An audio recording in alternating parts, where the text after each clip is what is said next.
Hello, guys. Welcome back to another episode of PMHMP Podcast. Looks like we're jumping right back into psychiatric medications today. Always a popular topic. Yeah, and you've given us a lot to work through. You certainly have. A ton of material about all different kinds of medications. Ready. Antidepressants, mood stabilizers, antipsychotics. Yep. You even threw in some stuff about Alzheimer's and ADHD. That's right. So really the whole spectrum. Absolutely. I think it'll be a good overview. What do you think? Yeah, definitely. It's a fascinating area. It is. And I think it's great that you're so interested in it. Oh, yeah. There's so much nuance to these medications. Yeah. And I think one of the most important takeaways that I saw from the materials you provided is just how important it is to understand how these medications work. Yeah. Not just what they're used for. Right, because a lot of times you're just like, okay, well, I know this is for this. Exactly. That doesn't really help you understand, like, You don't really know what it's doing. the whole picture. Exactly. Yeah, and one thing that immediately jumped out at me was this whole thing about, like, there's this medication and you can't eat certain foods with it, like aged cheese and cured meats. Yeah, that sounds pretty restrictive. That's intense. That's probably the MAOIs. The MAOI. Monoamine oxidase inhibitors. Okay, I've heard of those, but I don't really know what that means. They're one of the oldest classes of antidepressants. Oh, okay. But they come with some pretty serious risks. Right. Specifically, there's an interaction with a compound called tyramine. Tyramine. That's found in those foods that you mentioned. So that's why you can't eat it. Yeah, and if someone taking an MAOI eats a tyramine-rich meal, it can actually lead to something called a hypertensive crisis. So that sounds bad. Yeah, that's a sudden, dangerous spike in blood pressure. Like a medical emergency? It can be. Wow, okay. Yeah. So it's not just like a mild reaction. Yeah. This is serious stuff. Yeah, it's something to be taken very seriously. Yeah. So I'm guessing that's probably why they're not prescribed as often these days. Not as much. They do still have a place for certain individuals who maybe haven't responded to other things. But it's not like the first line. Right, exactly. Okay, well, that makes sense. But what makes MAOIs work so differently? Yeah, like why do they have this food interaction? It's interesting, right? Yeah. Most antidepressants target specific neurotransmitters, like serotonin or norepinephrine. And they either boost their release or prevent their reuptake. MAOIs inhibit the enzyme that actually breaks these neurotransmitters down. So instead of like... It's called monoamine oxidase. So it's like they're turning down the volume on the brain's natural cleanup crew. So more of these mood-regulating chemicals are left available. But more serotonin, more norepinephrine. Right. Okay, that makes sense. But why the tyramine connection? Yeah, like why that specific thing? Tyramine is also broken down by monoamine oxidase. Oh. So when you block this enzyme... With the MAOI. With an MAOI, tyramine can build up in the body. And tyramine has this ability to release norepinephrine, which leads to that dangerous blood pressure spike. So... It's a complex interaction, but it's crucial to understand. Yeah, it sounds like those dietary restrictions are no joke. They're not. They're very important. Okay, well, while we're on the topic of antidepressants, what about some of the newer classes? Are they any safer? Generally speaking, yes. They have a different side effect profile, and they don't carry that tyramine risk. So, for instance, you have your SNRIs. Like venlafaxine, which is also known as Effexor. And duloxetine or Cymbalta. They mainly work on serotonin and norepinephrine. And they're quite effective for many people. But they can cause issues like increased blood pressure, and even liver enzyme elevation in some cases. Oh, wow. Plus, stopping them abruptly can lead to a really nasty withdrawal syndrome. So you don't want to just stop taking them? Not without talking to your doctor. Okay, so definitely not something to mess around with. Right. What other antidepressants are out there? Well, there's bupropion, also known as Wellbutrin, and that's an NDRI. NDRI, another acronym. It's interesting because it's actually used for depression, ADHD, and even smoking cessation.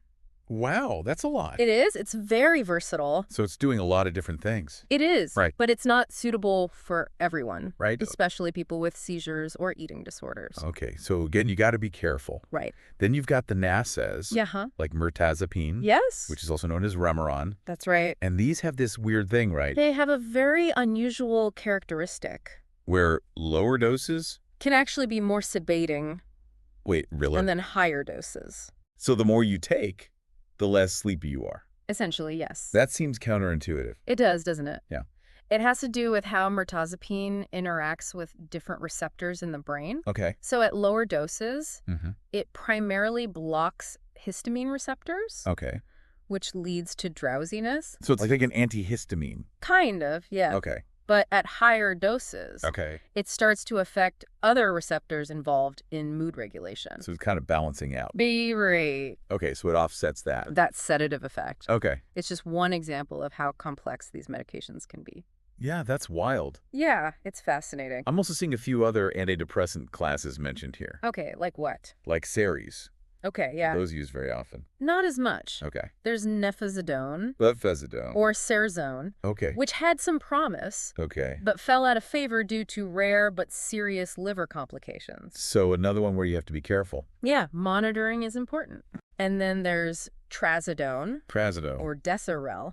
Okay. Which is primarily used for sleep these days. Oh, interesting. But it has this odd potential side effect. Okay, what's that? Well, let's just say it can cause some unexpected issues for men. Okay, so we'll just leave it at that. Yeah, I'll leave it at that. I'm definitely getting the sense that each antidepressant has its own unique set of benefits and risks. That's right. There's no one-size-fits-all approach here. Definitely not. Okay, well, that's good to know. And that's why finding the right medication often involves some trial and error. Right. Working closely with a prescriber. Makes sense. Who understands these nuances. That's a lot. It is. Well, you mentioned mood stabilizers earlier. Yeah. And I know they're often used for bipolar disorder. That's right. And lithium is like the classic example. It's the one everyone knows. Yeah. Are there other options, though? There are. Okay. Lithium can be very effective, but it has its drawbacks. Okay. For one, it has a very narrow therapeutic range. Meaning? The dose that works is pretty close to the dose that can be toxic. So there's not a lot of wiggle room. Exactly. So it requires regular blood level monitoring. Okay. To make sure that it's staying within that safe zone. Okay, so it's not something you can just take and forget about. Not really, no. And then there's this huge list of potential side effects. There are quite a few. Yeah, I'm looking at this list and it's pretty daunting. Yeah, it can be a bit overwhelming. Weight gain, thyroid issues, kidney problems. Yeah, those are some of the big ones. It's almost like playing medication roulette. It can feel that way. Yeah, you don't know what you're going to get.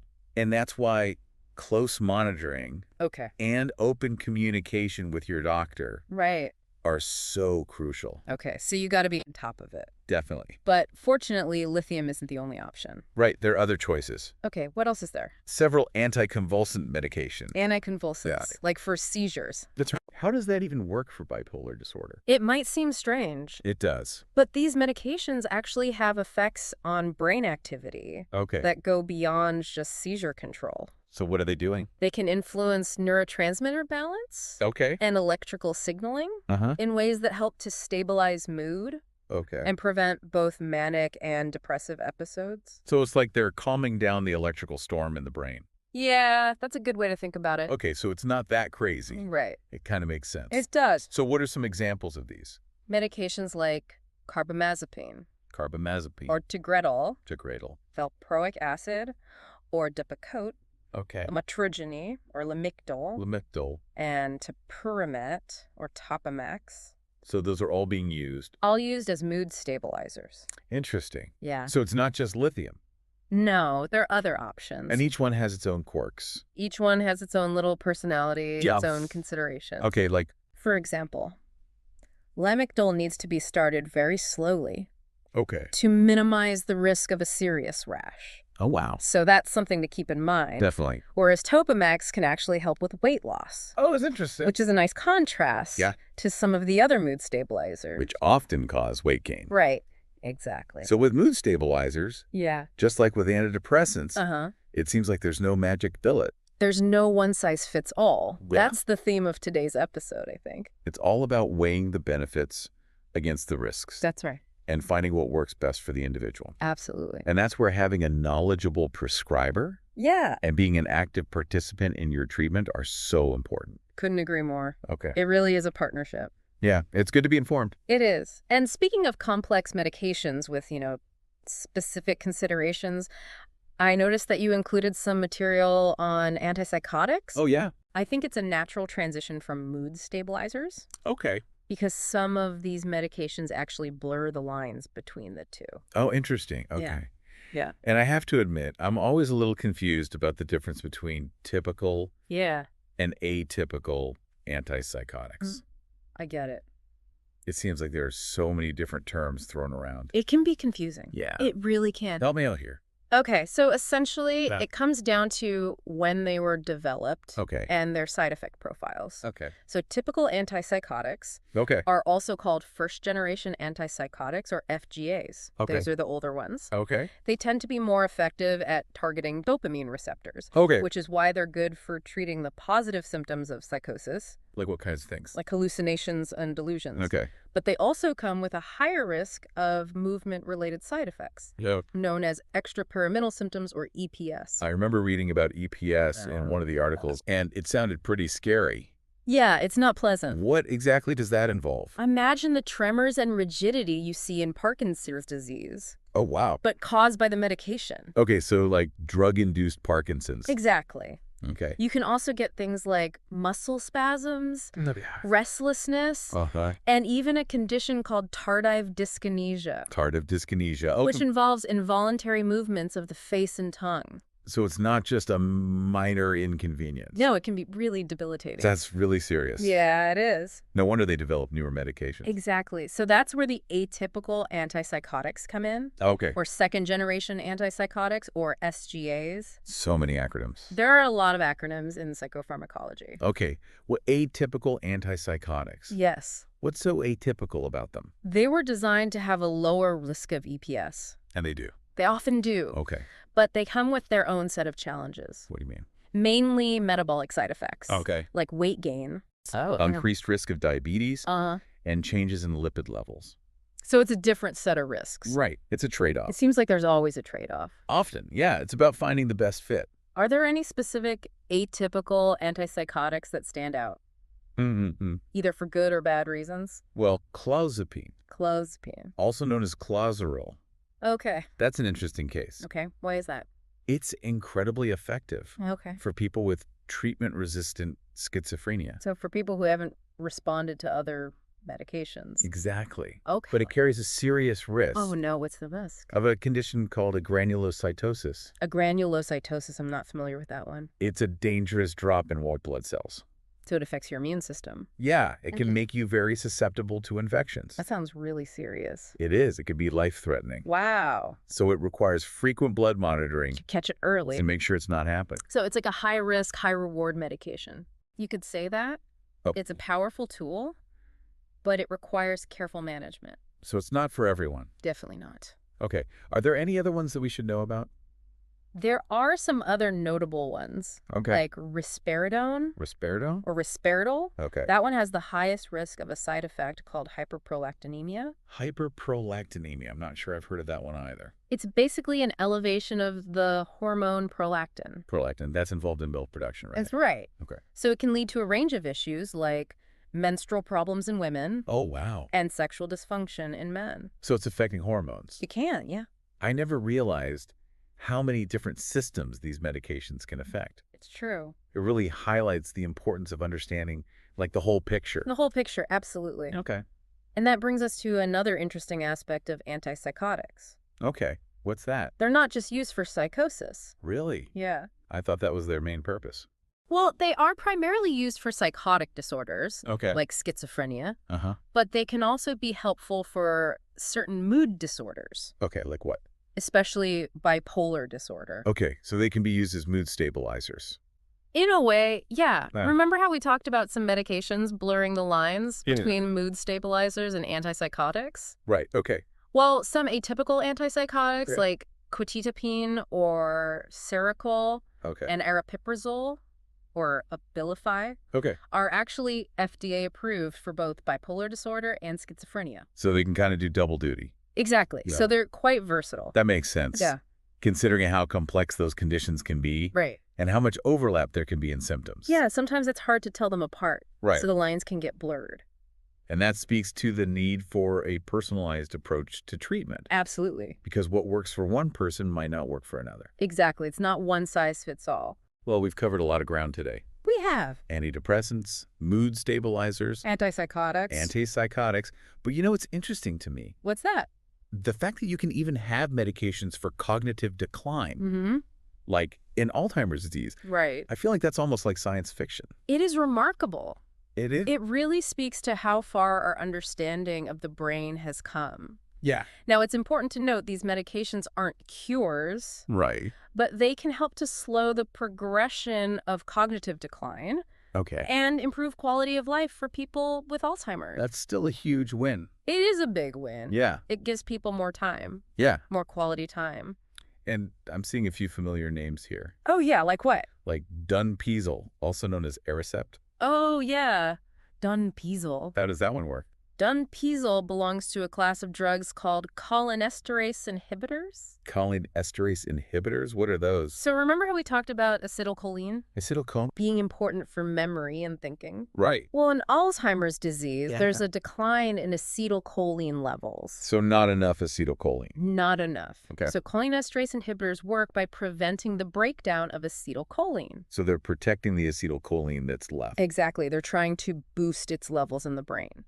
So it has a fighting chance. Yeah, to do its job. Okay, that makes sense. So it's kind of like a support system. For the brain's dwindling resources. Exactly. Okay. There are other cholinesterase inhibitors out there. Like what?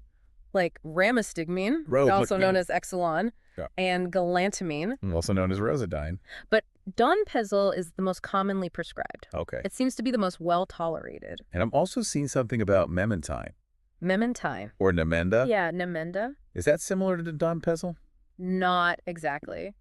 How is it different? Memantine works a little differently. Okay. It targets a specific receptor in the brain.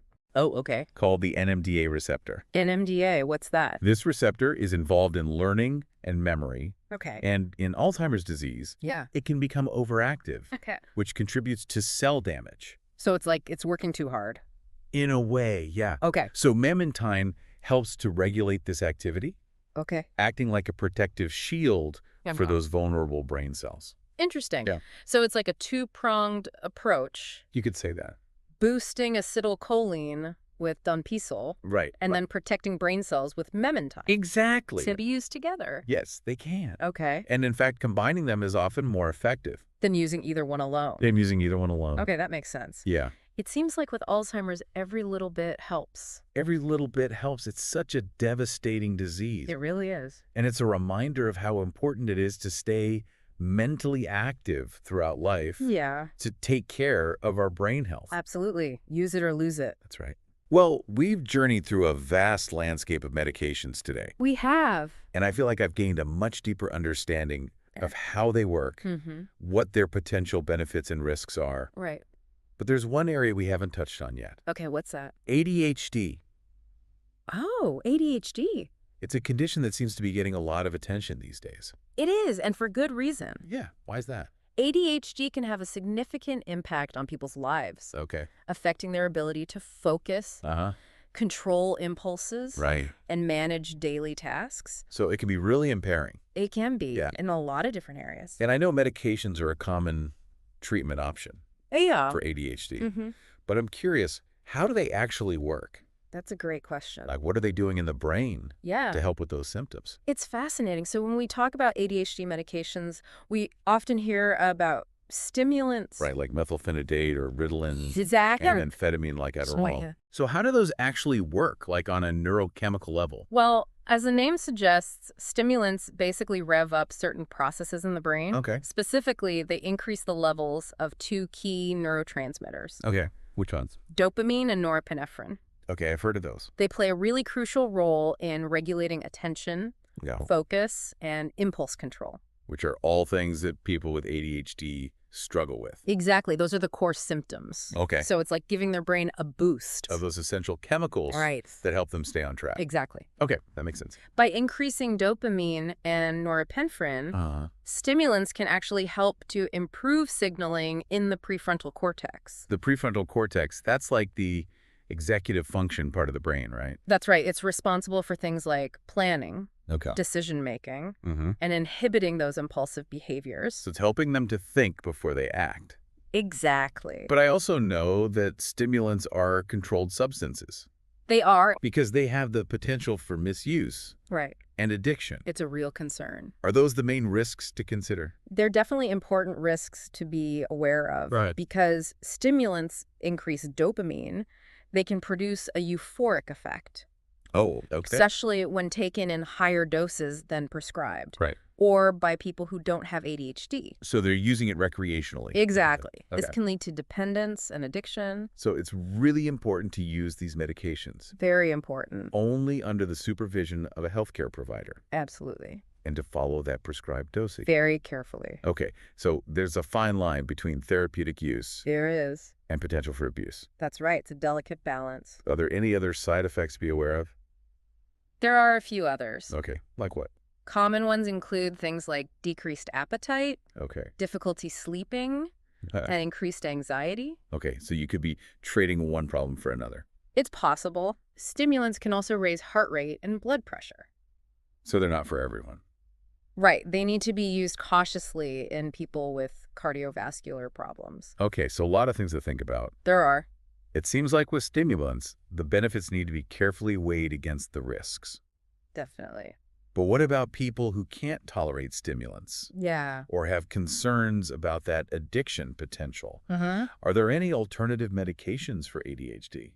Yes, there are. Okay, what are those? The most commonly prescribed non-stimulant medication for ADHD is atomoxetine. Atomoxetine. Okay, also known as Strattera. Strattera, okay. It works primarily by increasing norepinephrine levels in the brain. So just norepinephrine, not dopamine. Right. Okay. While it doesn't have that same immediate effect on dopamine as stimulants do, it can still improve attention and focus over time. This is more gradual. Yeah, you could say that. Yeah. It's also not a controlled substance. Oh, that's a big plus. Which can be a big plus for some people. Yeah, definitely. However, atomoxetine can still have some side effects.